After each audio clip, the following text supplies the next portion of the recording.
Donc oui, j'ai pas eu son numéro, mais c'est pas le plus important. Le plus important, c'est que j'avais réussi. J'avais vaincu cette timidité qui me rongeait là. Et là, les gars, c'était fini. Je me sentais comme un dieu, hein, vraiment. Je me sentais tellement chaud. J'ai vu une autre meuf qui taffait dans un resto là. Elle donnait des prospectus pour faire la pub du resto. Je suis direct allé la voir. Carrément, j'avais plus peur. Je la regardais dans les yeux là, comme un light skin. Salut. Je t'appelle. Hey, comment ça, une petite sphère? C'est SNS. On se retrouve pour les vidéos des scènes pas rire. Et aujourd'hui, ce sera une spéciale Léo Succulent épisode 7. Vous avez été nombreux à me le demander dans les commentaires. Donc, comme d'habitude, mes sphères, écrivez-moi dès maintenant en commentaire la personne que je souhaite voir pour la prochaine vidéo. Alors, pour appeler mes sphères, le but est très simple. Il suffit d'avoir la vidéo avec dans la bouche et de ne pas rire. Comme ça, prenez un commentaire, comme ça, vous engueulez. Allez, c'est parti, mes sphères. Certains savent, il y a quelques mois, j'ai dit que si j'arrivais pas à avoir une meuf, je ferais des vidéos gaming. Et récemment, j'ai sorti une vidéo gaming. Alors, est-ce que ça veut dire que j'ai pas réussi à avoir une meuf? Eh ben, en fait, non. J'ai pas eu une meuf. Parce que j'en ai eu plusieurs, les gars! Eh ouais, vous m'avez trop sous-estimé dans les commentaires, la bande de bachibouzouk. En vrai, même moi, je pensais pas que ça allait si bien se passer. Mais croyez pas, hein, ça a pas été facile. Vraiment, le début, j'ai galéré. Parce que, en fait, quand t'es un mec et ça fait 5 ans que t'as pas parlé à une meuf, bah, tu repars quasiment de zéro, hein, les gars. C'est pas comme les vélos, le bail. Hein. Faire la discussion, bah, ça s'oublie. Alors, du coup, je me demandais, tu mesures combien? 20 cm quand je suis en forme. Qu'est-ce que tu racontes? T'es clairement plus grand que moi, là. Ah, tu parles de la taille de mon corps? Ah, bah, je suis pas obligé de mentir alors. Bah, ouais, tu parlais de quoi, toi? De mon coléoptère d'appartement. Donc, du coup, il y a 3 mois, bah, pour ceux qui s'en souviennent, j'avais dit que j'allais tester la drague de rue respectueuse. Ah bah c'est ce que j'ai testé. Je me suis dit, samedi prochain mon Léo, t'es en ville, tacos des meufs dans la rue, tranquille, tac tac boum boum. Tu sais quoi, je vais même lancer un petit défi, hein. Je vais essayer d'avoir 5 numéros dans la journée, histoire de rendre les choses un peu pimentées là. Et du coup j'y vais, je prends ma voiture, prends le métro, tranquille, déter, tu vois, dans ma tête, chill, tu vois. Mec de cité, simple. J'arrive en plein milieu de la ville, je vois une fille mignonne qui va me croiser, et là, blocage. Impossible d'aller vers elle et encore moins de parler. C'est comme si toute la pression que j'avais évitée jusque-là s'était abattue sur moi d'un coup. Carrément, j'étais dans Bleach, les gars, et j'étais écrasé par la pression spirituelle des bonnes meufs. C'est une dinguerie. J'ai marché 6 heures dans Toulouse, les gars. 6 heures, ok 6 heures, c'est Toulouse-Grenoble en voiture. J'ai fait toutes les rues de droite à gauche, du sud au nord. À la fin, j'étais plus moi-même, j'étais un zombie. Et après 6 heures à pas pouvoir décrocher un mot à une seule meuf, j'ai abandonné. Je vous jure, le trajet de retour à la maison, c'était le trajet le plus déprimant de toute ma vie. Moralement, j'étais à bout. Je vous jure, j'étais à 2 doigts de faire un maraboutage contre tous les couples du monde là. Il n'y avait pas de raison que je sois le seul à pas avoir de meuf. Il fallait que tout le monde connaisse la souffrance. Mais le lendemain, les gars, quand j'étais au plus bas de mon moral, j'y suis quand même retourné. Parce que je pouvais pas rester sur une défaite, pas le choix. En arrivant en ville, je suis allé m'acheter des nouvelles chaussures. Et là, la vendeuse était un peu plus jeune que moi et on s'est bien entendu. Je la faisais marrer et tout, mais genre on flirtait un peu, tu vois. Il y avait une tension, un petit truc de oh ouais, les tétés. Il est taré, ce mec. Alors maintenant que j'y pense, peut-être qu'elle faisait ça pour vendre, hein. Mais de toute façon, moi, quand je rentre dans un magasin, je sais ce que je vais acheter. Je me fais pas influencer, quoi, tu vois. Mais du coup, en fait, j'ai eu un déclic. Comme si je commençais à me réveiller. Ça m'a fait réaliser que je pouvais faire rigoler des meufs encore, tu vois, comme à l'ancienne. Ça les revire, fallait juste que je persévère. Et du coup, juste en sortant du magasin, il y a une fille mignonne qui est passée devant moi. J'hésite, avec ma boîte de chaussures dans les mains, là. Elle continue à marcher. J'hésite, je la regarde. Elle me regarde pas parce qu'elle sait pas que j'existe. J'hésite. J'y vais. J'ai couru pour la rattraper. J'avais l'impression d'être dans un film de romance. Genre, non, attends, Stéphanie, je t'ai pas tout dit. Bref, j'ai couru dans toute la galerie de ma chambre devant tout le monde. Fallait que je le fasse, j'étais plus moi-même, les gars. Et du coup, j'arrive à son niveau, je lui dis tout essoufflé. Bonjour, en fait, je t'arrête parce que je te trouve très mignonne. Et puis, il me demandait si ça te dirait d'aller prendre un verre un de ces jours. Et là, les gars, c'était pile ou face. Soit elle était gentille, soit elle me traumatisait à vie. Finalement, elle a trop kiffé. Elle m'a dit, oh, c'est super gentil, merci. Malheureusement, j'ai un mec, mais c'est super cool, je tape fort et c'est très flatteur. Voilà, donc là, je m'adresse à tous les gens qui m'ont fait flipper et qui m'ont dit que c'était une mauvaise idée de draguer des meufs dans la rue. Je vous voilà. Donc oui, j'ai pas eu son numéro, mais c'est pas le plus important. Le plus important, c'est que j'avais réussi. J'avais vaincu cette timidité qui me rongeait là. Et là, les gars, c'était fini. Je me sentais comme un dieu, hein, vraiment. Je me sentais tellement chaud. J'ai vu une autre meuf qui taffait dans un resto là. Elle donnait des prospectus pour faire la pub du resto. Je suis direct allé la voir. Carrément, j'avais plus peur. Je la regardais dans les yeux là, comme un light skin. Salut. Je t'appelle.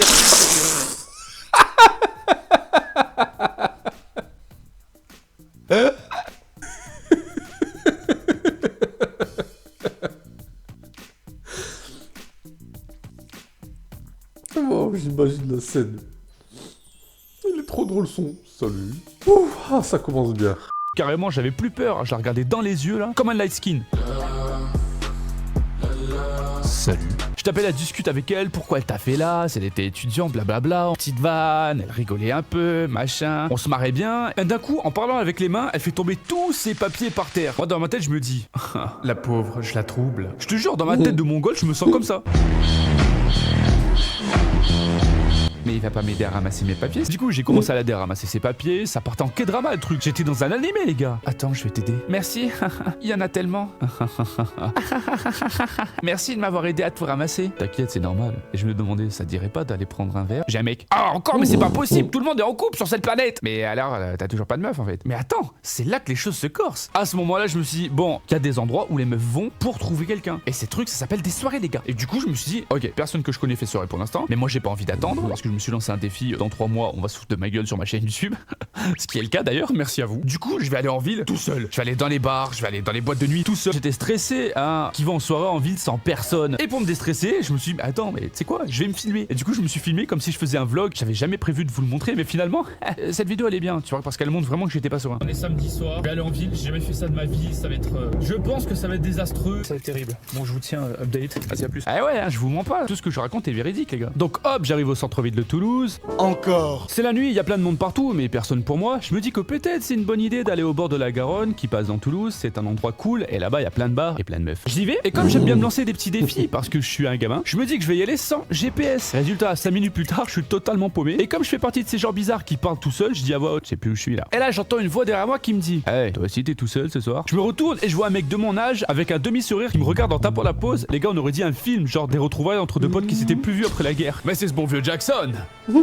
Bonne poignée de main, mon grand. Du coup, on fait connaissance, on parle, il s'appelle Louis, je me rends compte qu'il est déjà pas mal bourré, mine de rien. Mais bon, il a pas l'air méchant, donc c'est mieux que rien. On va se trouver à un bar, il prend une bière. Moi, je prends un iced tea parce que ça fait des années que je bois plus d'alcool, parce que c'est de la merde, littéralement. En plus, le goût est dégueulasse, on va arrêter de se mentir. Et c'est à partir de ce moment-là que les choses sont parties en couille. Un groupe de meufs passe à côté de notre table et nous demande si elles peuvent emprunter le cendrier. Et là, Louis, ce seigneur absolu, alors qu'on fume pas, leur dit, ouais, pas de souci, vous pouvez même rester si vous voulez. Et là, les meufs restent à notre table. Jamais j'aurais pensé que c'était aussi facile. Mais bon, fallait pas que je le montre. Salut. Allez, ça va. La vie de ma mère, j'arrive pas à y croire, des meufs, des meufs. Louis, t'es trop fort, je vais te pépon. On commence à taper la discute ensemble. À partir de ce moment-là, les gars, je jouais à domicile. Je veux pas faire le mec, mais draguer, je connais, tu vois. Ça marche pas à chaque fois. Et quand ça marche, hein. Je commence à leur demander des trucs sur leur vie, leurs études, leur taf, leur nom, d'où elles viennent. Hop, je partage des petites anecdotes en rapport avec ce qu'elles disent. Bam, j'ajoute des petites vannes quand il faut, là où il faut, je rigole, mais pas trop. Je les provoque un peu, et sans être trop lourd. Et ouais, parce que vous les meufs, vous le savez pas, mais nous les mecs, on doit maîtriser tout ça pour draguer. Et ça, c'est le minimum, hein. C'est un enfer. Bref, les heures passent, et là, je suis finalement confronté à un truc que je maîtrise pas. Mais genre pas du tout. Vous allez jamais deviner. La meuf me twerk dessus en plein milieu d'un bar. Mais quoi? Là, j'étais littéralement choc bar. Je m'absente 5 ans et quand je reviens, les meufs twerk dans les bars sur les gars. Waouh! Elle m'a pris pour Drake ou quoi? Elle a cru que j'allais lancer des billets et rapper. Et je savais pas comment me comporter. J'étais à 2 doigts de lui mettre des fessées du turfu, hein, juste pour interagir avec elle. Je veux dire, tu me droppes un look légendaire juste pour moi, juste sous mes yeux. Évidemment que je vais les ramasser, mon ref. Mais en vrai, je devais être ridicule. Genre vraiment, j'étais dépassé par les événements. Je savais pas où mettre mes mains. J'étais comme un gamin devant un cadeau de Noël. À 4h du mat, on sort. Elle me demande si je veux aller chez elle. Et là, vous savez très bien ce que j'ai répondu. J'ai refusé. Attends, quoi? Eh ouais, les gars, j'ai refusé parce que elle était bourrée, mais moi, j'avais pas bu. Du coup, j'avais un peu l'impression de profiter d'elle, vu que moi, j'avais toutes mes capacités intellectuelles opérationnelles. Et du coup, je suis rentré chez moi avec mes 2 numéros. Ah oui, parce que en passant, j'ai demandé le numéro d'une autre meuf. Oh, ça va, les meufs font pareil aussi. Et là, je sais que les plus jeunes d'entre vous se disent sûrement, mais t'as tout. T'aurais dû y aller, frère, t'aurais dû y aller. Je vais pas vous mentir, si j'avais 18 ans, j'y serais allé. J'aurais été bourré moi aussi de toute façon. Mais là, elle et moi, on a tous les deux la vingtaine. Du coup, à cet âge-là, t'inquiète, on peut attendre, on est plus à ça près. Donc tranquille. J'ai fait bien exprès de pas lui envoyer un message le lendemain, histoire de pas faire le mec impatient, hein, technique de pro ça. Et 2 jours après, je lui envoie un SMS. Hey, c'est Léo, ça dit qu'on se revoit pour voir si sobre on s'entend toujours aussi bien. Prenez des notes, les jeunes, c'est galop. Elle m'a répondu, on parle par SMS, elle m'invite chez elle.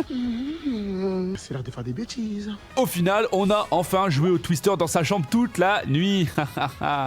Ça aussi, c'est une expression, en fait, ça veut dire qu'on... Je me suis récemment rendu compte que le truc avec cette chaîne YouTube, qui est la mienne, c'est que je parle des histoires qui me sont arrivées dans la vie, jusque là tout va bien, mais la plupart des histoires qui t'arrivent dans la vie, c'est quand tu vas dehors et t'interagis avec les autres humains. Bah ouais, hein, c'est pas en restant dans ta chambre que tu vas avoir des meufs. Hein. Oh, tonton Stan à 4€, il dit que t'es pas réel. Viens, on se casse. Et du coup, en fait, je vous ai jamais raconté le truc que je fais entre les moments où je sors. Je joue aux jeux vidéo. Mais je joue pas genre, ah là là, j'aime bien les jeux vidéo. Non, les gars, ici, ça se pute au jeu, les gars. À une époque, je jouais tellement que j'ai raté l'occasion d'avoir ma première vraie meuf à 12 ans. Mais attention, on n'est pas juste sur un petit ratage classique, hein. J'ai raté un truc inratable. On était chez elle, dans son lit, moi, elle et sa meilleure pote. Et je peux vous dire qu'elles avaient prévu plein de plans pas mal. Hein. Mais moi, j'ai réussi à tout nier. Les plans, je veux dire, pas les meufs. Mais d'abord, faut que je commence par le commencement.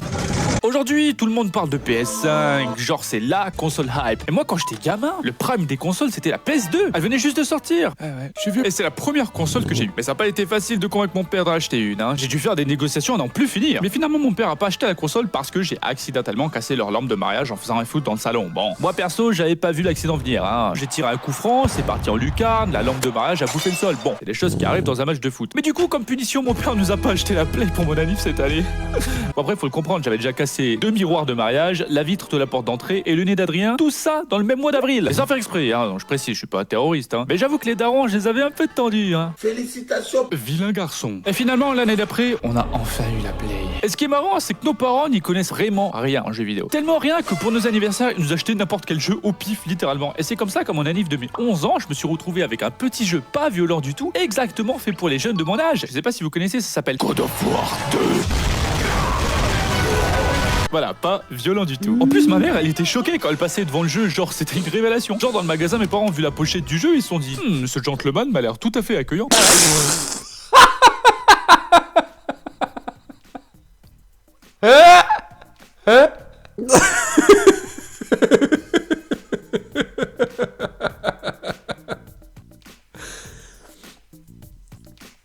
Oh là là. En plus, c'est trop vrai. God of War, dieu de la guerre. Trop drôle. Il a l'air aimable, ce gentleman. Oh, c'était trop chaud. C'est sûr que vous avez rigolé, mes sphères.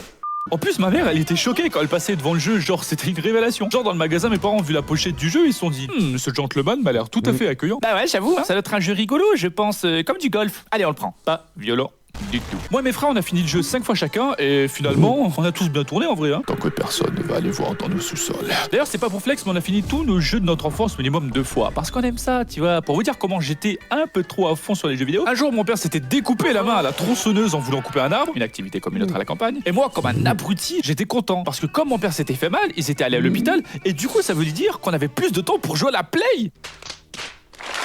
Flippant, non? Bon, j'avoue, j'étais un peu matrixé là. Mais en vrai, il y avait quand même un moment où je me suis arrêté pour me dire c'est chaud quand même, une tronçonneuse, ça pardonne pas.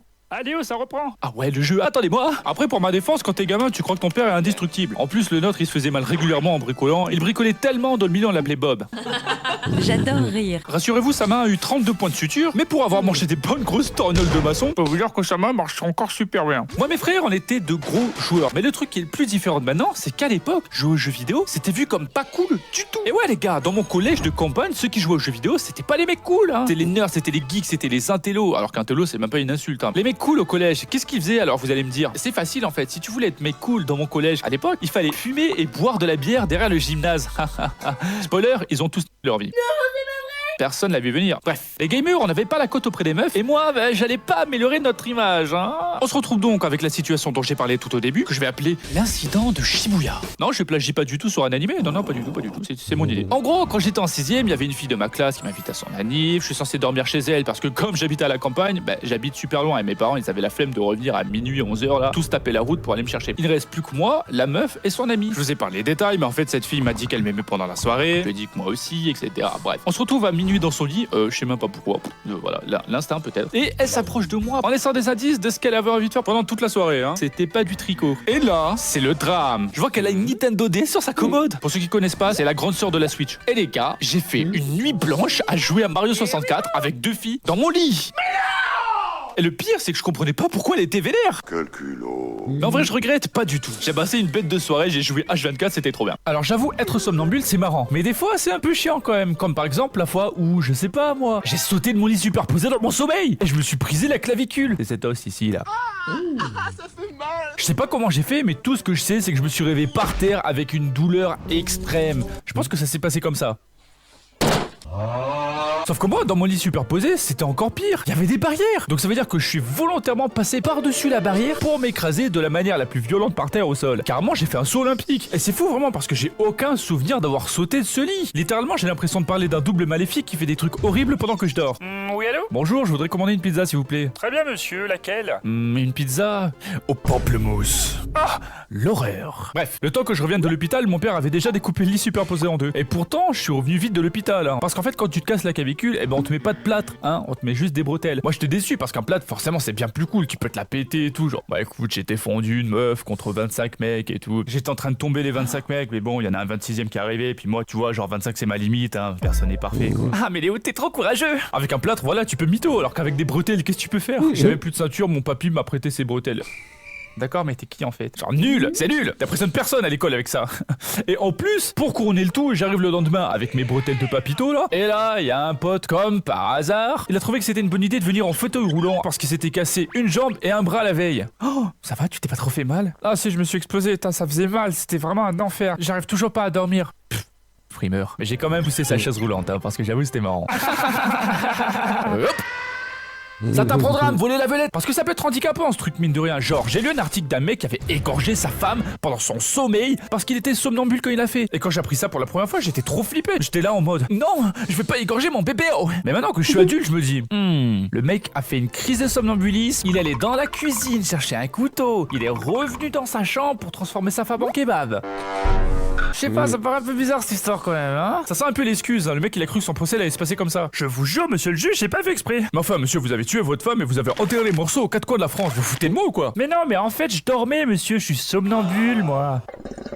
Oh, alors si t'étais somnambule, mon ref, pas de soucis, t'es libre. Yes. J'étais somnambule. L'excuse qui sauve. C'était le tuto succulent du jour. Évidemment, parce que sinon ça serait trop facile. Quand je dors, je parle. Et ça, c'est pas facile pour les autres, hein. Je t'en parle pas, une vraie pipelette. Quand je dors avec des meufs, par exemple, j'ai déjà eu quelques problèmes. Genre, avec une, je me suis littéralement engueulé la nuit avec elle parce que je parlais dans mon sommeil. Elle croyait que je lui parlais à elle. Et comme elle comprenait rien à ce que je disais, elle a commencé à m'embrouiller. Et du coup, moi, ça m'a réveillé. Et là, moi, je me réveille et on m'embrouille. Forcément, je m'énerve. Bref, la relation n'a pas tenu le choc. Et par pur hasard, un jour, je suis tombé sur un YouTube Short qui parlait d'une appli pour enregistrer ce que tu dis en dormant. Et j'étais là, mais c'est incroyable, c'est pour moi cette appli. C'est bizarre qu'on m'a proposé cette vidéo parce que la veille, j'avais parlé de ça à voix haute avec ma mère au téléphone. Mais non! Mais hasard de dingue! C'est comme si mon portable m'écoutait. Et du coup, j'ai acheté l'application avec l'argent de la société, bien sûr. Je suis un businessman. Et je me suis enregistré la nuit pendant une semaine et vous allez voir, il y a des trucs de fou. Alors je vous explique. En fait, là, c'est les jours auxquels il y a eu ces enregistrements. Du coup, les nuits. Et là, c'est l'heure des enregistrements. Bon, pour commencer, on a des bruits un peu, bizarres. Je vous jure que je dors, hein. Je suis pas en train de faire une partie de Twister tout seul là. Et là, c'est ce que je vous disais, je dis des trucs, mais ça veut rien dire. Carrément, on dirait que je parle fourche-langue. Un truc comme ça. Ouais, je suis ça, c'est dégueulasse. Ouais, héros, c'est rigolo, c'est mec intelligent. Et voilà, je viens de vous jeter un sort. Vous avez maintenant les coups bleus, vous pouvez vérifier. Mi-temps mes sphères, j'ai rigolé 2 fois. Ouah, sérieux, c'était trop chaud. Je m'en remets toujours pas de God of War. Et puis son père qui se fait mal à la tronçonneuse. Et lui pense qu'à une chose c'est jouer. Ça aussi c'était trop drôle. Et puis la scène de la Nintendo DS aussi c'était trop drôle. Genre ils s'en foutent, tout le reste ils pensent qu'à la DS. En même temps la DS c'est trop classe. Et vous mes sœurs, quel passage de Ferrer? Dites-le moi en commentaire. Bon, et maintenant c'est le moment de vous prouver que j'avoue que si vous avez le sommeil léger, faut mieux pas dormir avec moi parce que ça part n'importe où. Oh, ouais, ça. Oh, wow.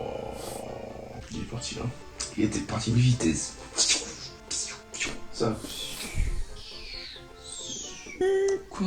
Non, je rigole. J'ai pas entendu ce qu'il a dit. I didn't hear what you said. Ok. Non.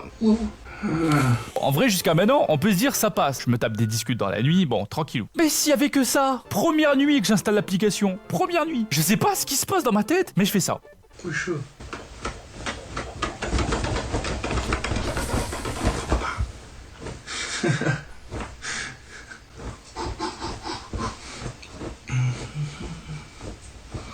Littéralement, j'étais dans un vrai combat, c'est quoi ce truc? Puis en plus, j'ose, le culot, j'ose claquer un rire genre à la Gojo Satoru, tu vois, genre. Yo. Le mec croit qu'il est dans un anime, c'est terrible. Après avoir écouté ça, j'ai eu super peur parce que je me suis dit, c'est toutes les nuits comme ça. Alors après, en ayant enregistré les autres, je me suis dit, ah bon, ça arrive qu'une fois tous les je sais pas combien. Mais c'est quand même incroyable. T'imagines dormir à côté de ça, le mec est en train de se battre contre tous les Hokage en même temps dans son lit, là, c'est quoi ce bordel? Bref, tout ça pour dire, c'est un peu sport d'être au lit avec moi. Et je vous raconte même pas quand je suis réveillé. C'est faux. La vie, on a tous déjà vu des pubs de prévention contre le pire truc que vous pouvez mettre à la bouche. Je parle des cigarettes. Bon, sans compter le caca. Et dans ces pubs, il y a toujours un moment où genre tu vois un groupe de potes qui essayent de faire fumer un de leurs potes. Et ils le forcent de fou. Et moi, quand je voyais ce genre de pub de prévention, je me disais toujours, mais c'est pas réaliste du tout.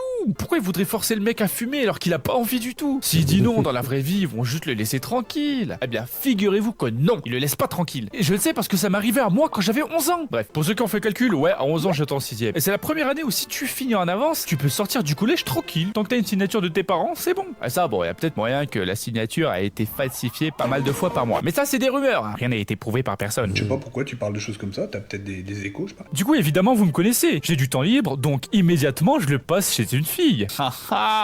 Léo, on t'a déjà dit que c'était ridicule quand tu faisais ça, mec. Ah bon? Non mais calmez-vous, hein. À cet âge-là, y a que la bouffe et les jeux vidéo qui m'intéressent, hein. Mario 64 particulièrement. Bref, elle m'invite chez elle avec des amis à elle pour chill. Normal. On fait des trucs que tu fais à cet âge-là, quoi. Des trucs innocents. On prend des photos, on fait des avec les filtres. Sauf qu'à l'époque, le filtre, c'était à toi de le mettre. Donc déjà, comme j'étais le seul mec, je me suis fait humilier parce qu'elle voulait qu'on ait tous des oreilles de chat. Mais en plus, ça a pris 100 ans juste pour mettre le filtre. Histoire que ma pénitence dure encore plus longtemps. Quel enfer. Toujours kawaii, toujours cute. Mais bon, je savais que si j'étais le seul mec et que j'allais aller chez les filles, j'allais forcément devoir supporter ça. Mais je sais aussi que quand tu vas chez les gens, tu vas dans leur maison. Et dans leur maison, il y a une pièce bien plus importante que toutes les autres, ça s'appelle la cuisine. Cuisine! Et dans la cuisine, il y a un truc qui s'appelle le c'est un placard à goûter. Et je peux te dire que mon détecteur de placard à goûter a bien marché parce que j'ouvre un placard chez elle, boum, 3 pots de Nutella. Oui, j'ai pas le droit de dire la vraie marque. Et c'est pas genre des petits pots de Nutella, c'est des énormes pots de Nutella bien stock. Tu mélanges ça, tu le fais cuire au soleil, tu fais un pneu avec le délire. J'étais choqué moi, parce que chez moi, j'avais pas le droit au Nutella. C'était interdit. Donc là, je peux vous dire que j'étais content. Le placard à goûter. J'ai défoncé le placard. Finalement, j'avais passé un bon après-midi. Donc, tous les vendredis, comme on finissait 1 heure avant, on allait chill, tranquillou, on faisait la même chose. Je me gavais de goûter, bref, la vie est belle. Bon, j'avoue, j'abusais un peu de ces goûters quand même. Léo, tu viens, on va prendre des selfies. Sarah, elle a téléchargé un nouveau filtre vache. Pendant ce temps, moi... tout se passait bien quoi. Jusqu'au jour fatidique où, d'un coup, la meuf sort de nulle part un paquet de cigarettes et nous dit « Ça vous dit d'essayer ?» Ah, ça drop direct. Du coup, ses potes, bah, c'était trop chaud pour essayer. Mais moi, j'étais un peu plus dubitatif. Alors, c'est-à-dire que... on n'est pas un peu jeune pour une vie? Et là, qu'est-ce que j'avais pas dit? Oula! Elles ont fait exactement comme dans les pubs de prévention. Elles m'ont assassiné, genre. Mais PTDR, une seule, ça va pas tuer, Léo. Qu'est-ce qu'il y a? T'as peur ou quoi? C'est marrant, on est 3 filles, mais ici, c'est toi la petite... Bon, j'avoue, ça c'est moi qui l'ai rajouté, hein. Elle claque la phrase, non? Si elle m'avait sorti ça, j'aurais été détruit. Elle continue à me gangbang de moqueries, j'en peux plus, je m'en prends de tous les côtés, c'est un vrai carnage. Moi je dis hagra. Et pour ne rien arranger, comme c'est des filles, elles commencent leur croissance plus tôt que les mecs. Du coup, elles étaient toutes plus grandes que moi. J'exagère même pas dans les dessins. Ça s'est passé comme ça. Une paralysie du sommeil, le bail. Elles se moquaient. J'ai l'impression que la session de vanne allait jamais s'arrêter. Bah, du coup, au bout d'un moment, j'ai quand même refusé. Et ouais, je vais pas me faire influencer par des gonzesses, mais si ça avait été des mecs, ça aurait été la même, hein, croyez pas. J'aurais dit non, comme diraient les Espagnols, no signol, ou alors comme diraient les Allemands, nine. Écrit toujours ces gars-là. La finalité, c'est que je suis parti tout seul dans son salon, et pendant ce temps, elles étaient dans le jardin, en train de découvrir les joies du concert. Amusez-vous bien, les amis. Moi, je suis pas dans ça. C'est quoi, je me casse. Et du coup, j'ai changé de place, chill, chez un pote. On y allait avec un autre pote. On jouait à Halo Reach sur Xbox 360. Là, au moins, il y avait pas de surprise, et on geek comme des bons vieux porcs. Mais ça s'arrête pas là. Plusieurs années plus tard, au lycée, j'ai recroisé une de ces meufs. Et la réponse à la question que vous vous posez tous, c'est oui. Elles ont toutes continué à fumer. Oh, comme c'est bizarre. Je me sentais trop supérieur à elles. Sachant qu'en plus, là, j'avais fini ma croissance, donc j'étais plus grand. 1m83 pour les curieux. Donc en plus, j'étais plus grand qu'elle. Et vraiment, j'étais trop fier. J'ai réussi à pas me faire influencer par ces vieilles meufs là, ces grosses mongoles. Après, ça, je l'ai pas dit, hein, parce que je la trouvais quand même vachement mignonne, hein, avec ses 2 yeux bleus là. Ah oui, d'accord. Bah quoi? Je déteste les clopes, pas les femmes. Surtout quand elles ont des hanches bien dodues là. Je dis souvent que j'ai grandi à la campagne dans mes vidéos, mais pour l'instant, je vous ai jamais vraiment raconté. Avec les petites guerres entre les villages, les fêtes bizarres pour honorer un légume, et les kilomètres de champs et de maisons abandonnées sans personne pour nous surveiller. Erreur de débutant, ça d'ailleurs. Je peux vous dire qu'il y en avait à faire des bêtises, donc évidemment, moi et mes frères, bah, fallait qu'on en fasse un max. Alors oui, j'ai grandi à la campagne, mais pas n'importe quelle campagne. La campagne sans internet, sans portable, sans internet, sans meuf, pas d'électricité, pas d'eau chaude. Oh là là. Bon, j'avoue, on avait l'eau et l'électricité. Ça peut paraître horrible comme ça, mais en fait, je me suis bien marré, parce que j'étais pas tout seul, il y avait mes frères avec moi. Carrément, on était toujours ensemble. Peu importe ce qu'on faisait et où on allait, on était toujours entre nous. Même dans les centres aérés, on se mélangeait pas. Non, mais en fait, le truc, c'est un truc. Ah, les frères succulents, vous allez pas jouer avec les autres dehors, là, il fait beau, là. J'ai trouvé un ballon, vous voulez faire un foot? Ouais! On dit jamais non à un petit foot. Ce qui est bien avec la campagne, c'est que t'as l'impression que tout t'appartient. C'est une dinguerie. Tu vas aller haut, tout ce que la lumière touche, tu peux aller l'explorer. C'est pas beau ça? Oh, et cette ferme là-bas aussi là? Non, ça c'est le voisin, il est... D'accord. Ah oui, parce que même si les voisins en question habitaient à 1 km de notre maison, il y avait quand même des embrouilles, attention, hein. Après, j'ai pas envie de vous influencer, mais un jour, on a vu le voisin essayer d'écraser un écureuil sauvage avec son 4x4, hein. Mais bon, la question de qui est entre eux et nous. Moi je pense que la question elle est vite répondue. Donc moi et mes frères, on jouait énormément dehors quand on était enfant. Et même quand on a eu notre première console, on continue à jouer la plupart du temps dehors, parce qu'on n'avait pas le droit de jouer plus d'une heure samedi et dimanche, hein. Donc bon, on n'avait pas le choix. Bande de dictateurs. On avait plusieurs types d'activités, mais la plupart du temps, c'était des activités de gros singes, hein, voilà. Comme par exemple prendre un bâton et taper sur un arbre. C'est tout. Je sais pas pourquoi, mais c'était trop satisfaisant ce truc, genre t'explosais un bâton sur des troncs d'arbres, tu te sentais puissant. Léo casse ses bâtons. C'était le feu ce truc. Par contre, quand je faisais ça, Erwan il kiffait faire un truc, c'était ne faire aucun bruit et me suivre. Du coup, je savais même pas qu'il était là, il me regardait comme ça. On aurait dit un stage de 3ème, mais chez les macaques. Évidemment, plein de fois, c'est arrivé que je prenne mon élan pour éclater mon bâton sur l'arbre, un samedi comme un autre. Et là, j'entends aïe, je vais dire à maman. C'était Erwan qui s'était pris le bâton en pleine gueule. Non mais c'est quel genre de traquenard ça, hein? Il apparaissait par magie juste pour se prendre un bâton dans la gueule et aller le rapporter à maman. On dirait un tu préfères le truc. Tu préfères avoir le pouvoir de te téléporter n'importe quand, mais à chaque fois tu dois te prendre un coup de bâton dans la gueule. Ou 1 million d'euros. La téléportation. Ah. Et puis il y avait plein d'autres trucs de ce genre comme l'exploration. Rien que dans notre jardin, on faisait des tunnels dans les ronces, on grimpait aux arbres. Activité certifiée macaque. On jouait dans les herbes de la pampa. Doritos. C'est ces trucs là. Ouais, c'est vraiment leur nom, ouais. En fait, on en avait plein dans un coin du jardin, du coup on jouait souvent dedans. Le seul petit problème, c'est que absolument toutes les feuilles que vous voyez sont très coupantes, hein. Donc ça nous arrivait de rentrer chez nous comme ça. Ah les enfants, vous rentrez. Oh, vous êtes encore allés dans les arbres de la pampa. Je vous ai dit de plus y aller. Comment tu sais qu'on y est allé d'abord? Il y avait qu'un moment où on regrettait d'y être allé, c'est à la douche, hein. On rigolait beaucoup moins, parce qu'une coupure, ça pique. Mais 50, ça chante. On grimpait aussi dans notre haie de cyprès, et maintenant que j'y pense, heureusement qu'on n'était pas allergique au pollen, hein, parce que sinon j'aurais fait cette vidéo depuis le paradis, hein. Honnêtement, je pense pas qu'il existe un arbre avec plus de pollen dans le monde entier que les cyprès de ma région. Et pour vous prouver, j'ai fait une vidéo.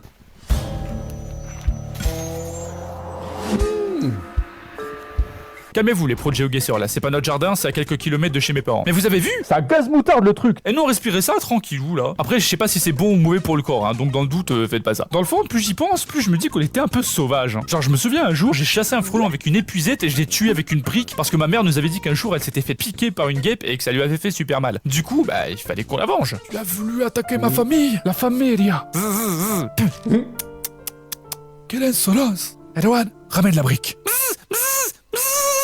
En parlant d'exploration, plus on grandissait, plus on explorait en dehors de notre jardin. Et le truc, c'est que notre père nous a déjà amené chercher des fossiles plusieurs fois dans des endroits où il y en avait plein. Et du coup, on a un peu pris le réflexe de ramener les trucs cool qu'on trouvait un peu partout. Sauf que nous, les trucs qu'on trouvait cool, c'était pas trop la même chose pour tout le monde apparemment. Et là, on arrive à une vraie connerie. Il y avait un cimetière à 1 km de chez nous, tu vois, avec une église. Il faut savoir que les vieux cimetières, les morts d'il y a 200 ans, ils étaient enterrés juste dans le sol, sans cercueil ni rien. Sauf que ce cimetière, il était sur une butte en hauteur. Et un jour, il y a eu une énorme tempête, plein de pluie, plein de vent. Ratatatata. Ça, c'est les arbres qui tombent, hein, t'as compris. En fait, cette tempête a fait que toute la pluie, toute l'eau qui a coulé sur la butte, il y a un morceau du cimetière qui s'est un peu écroulé, tu vois, avec toute la terre. Et du coup, ça a déterré les eaux. Nous, le bataillon d'exploration, forcément, on tombe sur ça, on était comme des fous. En plus, à cette époque, je voulais être archéologue, donc 2 + 2, ça fait 4. J'étais dans le métier, là. Et ça tombe bien parce qu'on a trouvé un bête d'os. Le truc, il faisait la taille d'un tibia humain. C'est un indice. Mais nous, on n'avait pas d'idée. On était là, ouais, trop bien, un os de tigre, tu vois. On était un peu con, oui, mais c'est pas la question. Du coup, trop content, on ramène ça à la maison. Et c'est comme ça que, pendant un bon et beau repas que mes parents avaient organisé avec plein d'amis à eux, on est arrivé en courant devant tout le monde. Papa, maman, regardez ce que j'ai trouvé au cimetière.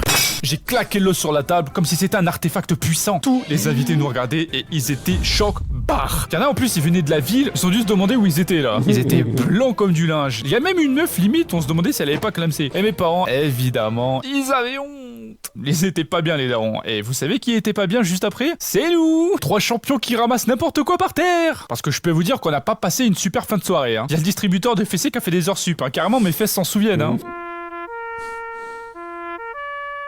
Eh ouais, j'ai fait les scouts. En fait, c'était pas vraiment les scouts. En gros, c'était des scouts, mais laïques. Alors tout le monde pouvait venir. Par contre, je vais pas dire le nom de l'organisation parce que je vais dire des dingueries et je sais pas si vous êtes content que j'en parle ou pas. Parce que c'était il y a plus de 10 ans et ils ont sûrement évolué, c'est sûr. Donc du coup, on va appeler ça les scouts, mais c'est pas des scouts, vous avez compris. Ah ouais, enchaîne Etienne. Premier week-end de chaque mois, moi et mes frères, on allait camper avec les scouts. Pour le coup, le week-end, c'était pas vraiment le plus fun. Genre, on dormait dans des salles des fêtes de villages random, on faisait 2-3 activités. Le reste du temps, rien. Portable interdit évidemment. De toute façon, moi j'en avais pas. Mais c'est bien, ça nous laissait le temps de réfléchir et de faire le point sur nous-mêmes. même, un peu de philosophie quoi. Qu'est-ce que j'ai envie d'être chez moi et de jouer à la play, bordel. Le pire c'était les camps de vacances en octobre. On se les pelait, tout le champ était boueux. Je me souviens d'un moment en repos, on était tous là autour d'un tonneau en feu, histoire d'essayer de se sécher parce qu'on était trempés. On était en plein display SDF là. C'était vraiment pas ouf. Et par contre, là où c'était incroyable, et là où j'ai passé certains des meilleurs moments de ma vie, c'était pendant les camps d'été.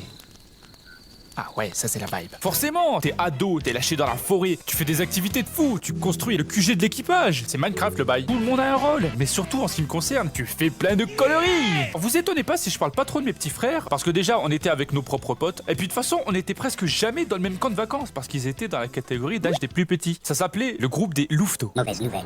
Ouais, ça fait un peu un Indien d'Amérique, hein, proche de la nature, calumet de la paix, tout ça, tout ça. Et ben c'est parce que c'était le cas en fait. Les adultes qui s'occupaient de nous, on les appelait les respos, parce qu'en théorie ils étaient responsables. On avait l'impression d'être dans une fac de L. C'était soit des babos style Annick,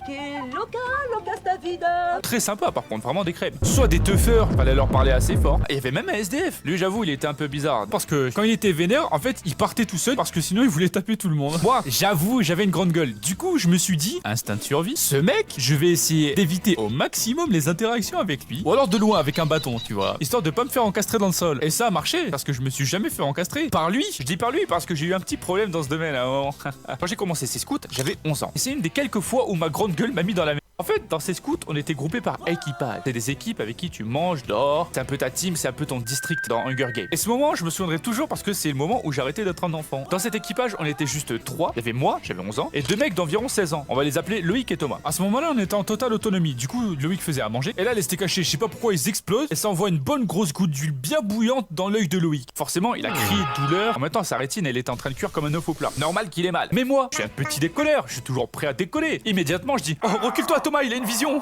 Moi et Thomas, on se tape une énorme barre. Par contre, Loïc, avec son œil qui est en train de cramer, ça l'a pas trop fait marrer, hein. Il est arrivé vers moi et il m'a mis une droite télescopique en plein dans mon bras de gamin de 11 ans là. Forcément, j'avais 11 ans, je ressemblais à ça. On n'est pas dans un manga, les gars. J'ai donc chialé. Mais le truc, quand il y a pas d'adultes ni de filles avec de l'empathie dans les environs, c'est que tu peux chialer autant que tu veux, il y a personne qui va venir. Et du coup, après avoir boudé 30 minutes tout seul dans la tente là, bah j'ai séché mes larmes. Et en sortant de la tente, c'est le moment où j'ai mis les pieds dans ma vie d'homme. Et c'est là que j'ai compris que quand t'es un mec, personne ne viendra t'aider même si tu pleures. Et c'est comme ça que je suis devenu le Batman. Mais j'ai quand même continué à vanner tout le monde. Je me suis juste adapté. J'ai appris à courir vite. Bref, le temps est passé et c'est à mon tour d'être le plus âgé dans mon équipage. Ouais, j'étais le chef. Donc c'était à mon tour de frapper des enfants de 11 ans avec mes biceps de gars de 16 ans. Quoi? Ah non, je rigole. J'étais plus dans la torture psychologique. Quoi? Et comme c'était mon équipage, je vais donc vous présenter mes subordonnés. Je sais pas s'ils sont ok pour que je parle d'eux, donc j'ai changé leur prénom. Pour commencer, on avait Mathieu, un autre de moins que moi, mon meilleur pote du camp, le sang de la veine, le petit père de l'artère. C'est avec lui que je faisais toutes les conneries possibles. Petit monstre. En fait, c'était une pitchoune qui était dans notre équipage. Elle avait tout le temps de la morphe qui coulait du nez. Elle était maladroite, elle parlait super fort, elle comprenait pas souvent ce qui se passait. Mais elle était là. Et c'est pour ça qu'elle était cool. Un petit monstre quoi. Après, il y avait 2 mecs qui devaient avoir 13 ans. Eux, je pense sincèrement qu'ils étaient cliniquement hyperactifs parce qu'ils arrêtaient jamais de parler, de crier et de prendre des petites voix. Et genre, jamais. Et la dernière personne de mon équipage, la meilleure pour la fin, Anaïs. Une fille de mon âge magnifique. Le style de visage que tu remarques immédiatement parmi tous les autres dans la foule. Sur les photos, limite, on se demande ce qu'elle foutait avec son visage de princesse, les 2 pieds dans la boue avec des gueux comme nous, genre. Évidemment, moi et Mathieu, on était amoureux d'elle, mais bon, ça gênait pas notre amitié, ça faisait un peu de rivalité entre potos, quoi. Je vous ai dit que c'était assez reggae là-bas, assez rasta, assez dentifrice à la terre là. Et ben les toilettes aussi, parce que c'était des toilettes sèches. Pour ceux qui connaissent pas, c'est un gros bac enterré avec plein de copeaux de bois et dès que t'as fini de faire ton truc, au lieu de tirer la chasse, tu balances d'autres copeaux de bois. En vrai, les premières fois c'est rigolo. Pour pisser, j'y allais pas. Hein, c'est normal, je suis un mec, je suis dans la forêt, je dois marquer mon territoire sur tous les arbres, c'est la règle. C'est pas les chiens qui font ça. Par contre, pour caguer, c'était vraiment pas ouf. Hein. Ça cache pas très bien les odeurs. Hein. C'est un peu un cimetière de caca. Sachant qu'en plus chaque jour, tout le monde ajoute sa pierre à l'édifice, si vous voyez ce que je veux dire. Donc bon, pas ouf, pas ouf. Donc forcément, à force, bah je tente des trucs. Par exemple, je l'ai déjà fait dans la rivière, c'était marrant, j'avais l'impression d'être un sioux, je ne faisais qu'un avec la nature. Encore une bonne raison pour ne pas boire l'eau que vous trouvez dans les rivières, hein, voilà. Ou alors faut vraiment être tout en haut, c'est-à-dire plus haut que moi. C'est pas ma faute, j'étais revenu à l'état sauvage les gars. Bon, je l'ai fait qu'une fois, rassurez-vous. Et puis après, bon bah c'est parti en... Tous les jours je caguais d'une façon différente. Ah bah t'as pas internet, hein, tu trouves d'autres moyens de t'amuser, hein. Mon cagage le plus spectaculaire c'était à minuit, avec Mathieu après le couvre-feu, on était parti du camp, histoire d'explorer un peu. Faut savoir que le camp il était vraiment perdu, nulle part au milieu de la France. Et d'un coup j'ai vu un arbre énorme, tu vois, au clair de lune, et j'ai fait, c'est celui-là, mec. Mathieu me regardait et me disait, mais Léo, de quoi tu parles? Je vais caguer là-haut. Donc j'ai grimpé, j'étais genre à 7 mètres du sol. Et j'ai cagué comme un avion de combat qui lâchait une bombe. Comme t'es haut, il y a un délai avant que ça touche le sol. Qu'est-ce qu'on s'était marré avec Mathieu. Vraiment 2 abrutis. Heureusement que personne n'était passé par là avec une lampe torche. Hein, parce que des fois, les respos dans la nuit, ils voyaient des animaux. Imagine si là, il y en a un qui passait et qui entendait du bruit, qui allume sa lampe torche. Et... Alors je peux tout expliquer. Je suis tombé sur ma mère, au secours! Voilà mes sphères, c'est terminé, j'ai rigolé 2 fois. Dites-moi dans les commentaires quelle personne vous souhaitez voir pour la prochaine vidéo. Et puis moi je vous dis à la prochaine pour une nouvelle. Ciao mes sphères.